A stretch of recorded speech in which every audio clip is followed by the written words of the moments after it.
All right. So now I have a class A IP address. Okay, let me not even tell you.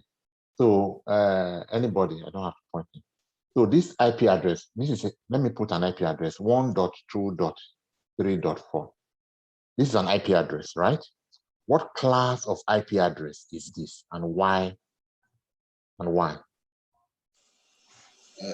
It's a class A IP address. Okay. Because the first octet is 1, is fall between the range of 1 to 126. Correct. Correct. All right. So what is the default subnet mask of class A IP address? It will be 255.0.0.0. Correct. All right. Okay, somebody else should take over from there so that we know whether everybody's in. Now, what does this 255.0.0 tell me? What's the meaning of the subnet mask? What does it tell me about this IP address? Why do I need it?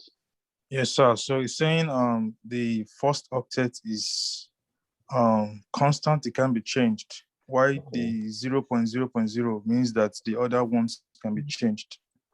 All right. That's what it means here. All right, thank you. Now, if this computer is already the first computer in a series of hosts that you are going to introduce to this network, who can give me a valid IP address for the second computer and a valid IP address for the third computer that you are going to introduce, host actually, to this network? Yes. A valid IP address could be 1.2.3.4.5 and dot 3.5, sorry. 1.2, yeah, dot 3.5. Okay. And also any other, and 1.2.3.6. Okay, that's fine. You could generate 16 million unique addresses on it, being that each octet is 250, so that will be 255 times on the last octet, then the other one. So it's 255 times 255 times 255. So that will give you 16 million unique addresses you could generate on this class. Okay. Yeah. Have you done the multiplication? Use your calculator. Do what you just told us. What number do you have? The multiplication is 255 times 255 times 255. So that's 16.5813, about 16.5 million unique addresses you could generate from that class A address. So if you and based on the fact that you could also, for another IP address, if you take .2, if you take 2 dots, maybe you had another 2, that's another class A address. That's 2.2.3.4. So that could also give you another 16.5. So the totality of everything, of all the IP addresses you could generate, would be about 4 point something billion. Yeah. Okay. Okay. All right. That was a short expedition. All right. So now back to these simple ones. Who else can give us a valid IP address for this same network?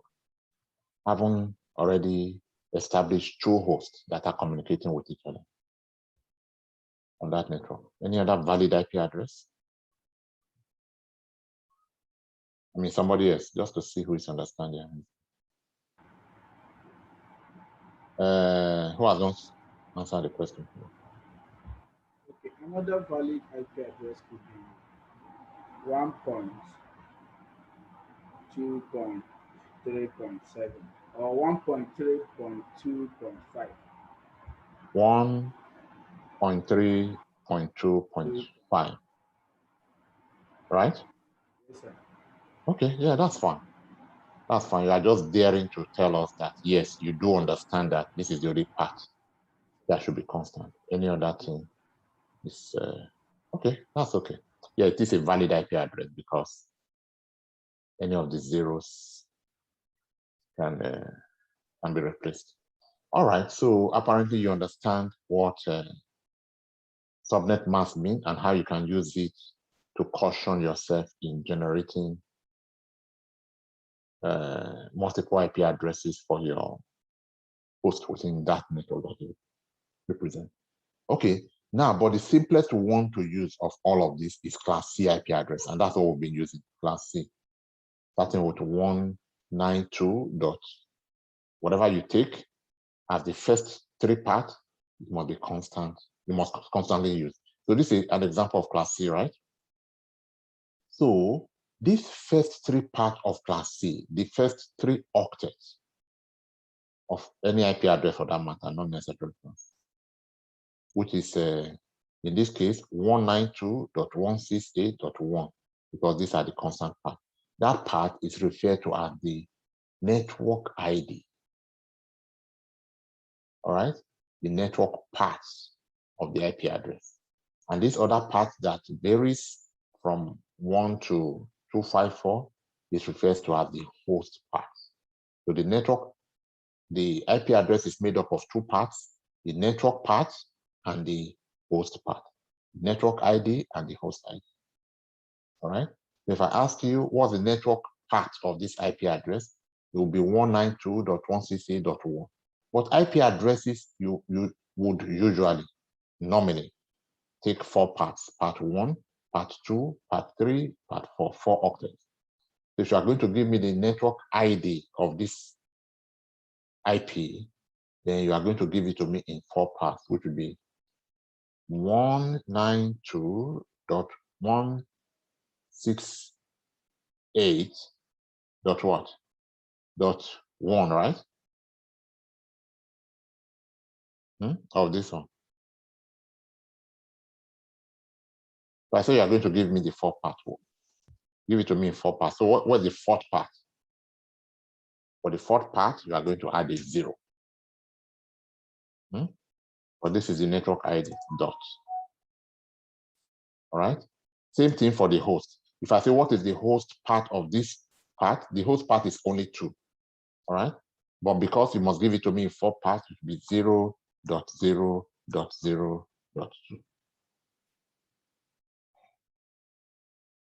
All right.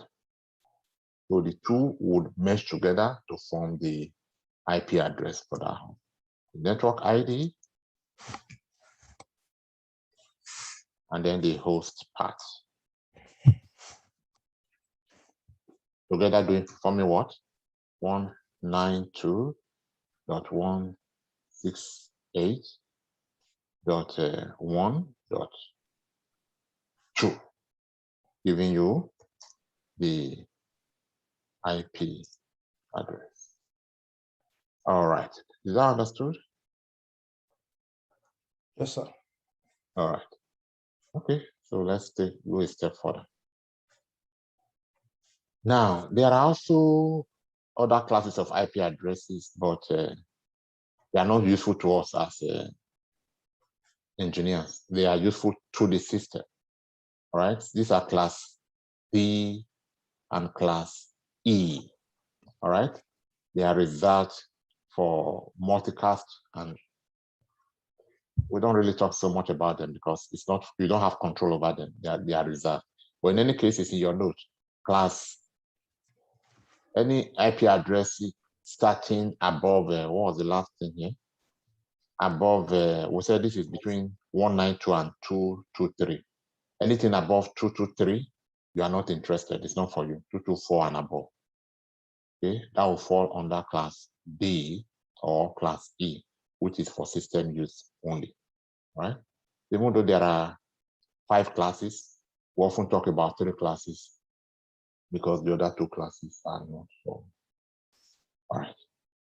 So we have seen example of class C IP address, we have seen example of